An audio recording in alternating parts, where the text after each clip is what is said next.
নারদ বিষ্ণু ভগবানকে কি জিজ্ঞাসা করলেন? জয় গুরু, আমার চ্যানেলে সবাইকে স্বাগত।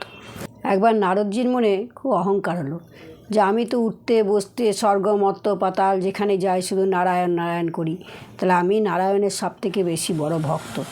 তা একদিন নারদজি ভগবান বিষ্ণুকে জিজ্ঞেস করলেন, আচ্ছা প্রভু বলুন তো আপনার সবথেকে বড় ভক্তকে? বিষ্ণু ভগবান বললেন, মোর গায়ে এক চাষি আমার ভক্ত। নারদজির মনে খুব রাগ হলো যে একজন চাষি সে কি করে বড় ভক্ত হতে পারে। তো নারদ রেগে গিয়ে বললেন, এটা অসম্ভব, আমি আপনার ভক্ত। নারদজি তার ঠিকানা নিয়ে পরে তার গ্রামে গেল এবং সেই লোকটির সঙ্গে দেখা করলো এবং রাতে একদিন ওদের বাড়িতে থাকলো। দেখি কি করে, দেখলো ভোরবেলায় উঠে শুধু নারায়ণ নারায়ণ করছে। নারায়ণ নারায়ণ নারায়ণ নারায়ণ নারায়ণ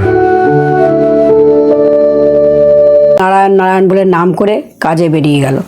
নারায়ণ নারায়ণ বলে বলদ দিকে নিয়ে গরু বলদ যা ছিল সব নিয়ে মাঠে চলে গেল এবং রাতেরবেলা যখন বাড়ি ফিরলো তখন শোয়ার সময়তে শুধু একবার নারায়ণ নারায়ণ বলে শুয়ে পড়লো।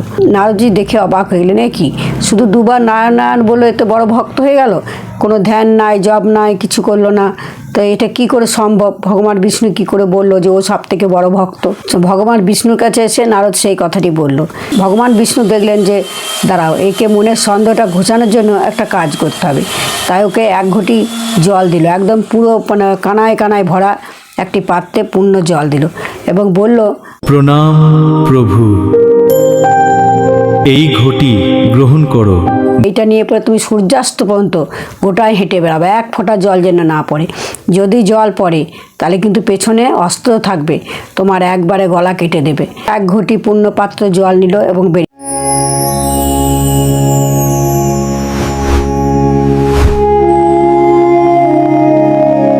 নারদজি জলটি নিয়ে বেরিয়ে পড়লো এবং সূর্যাস্ত পর্যন্ত হেঁটে হেঁটে গোটায় ঘুরে এক ফোঁটাও জল পড়েনি। তখন এসে পরে ভগবান বিষ্ণুকে বলল, দেখুন ভগবান, আমার জল একটুও পড়েনি। ভগবান বিষ্ণু বলল, তুমি আমার নাম কতবার নিয়েছিলে? নারদ বলল, একবারও না।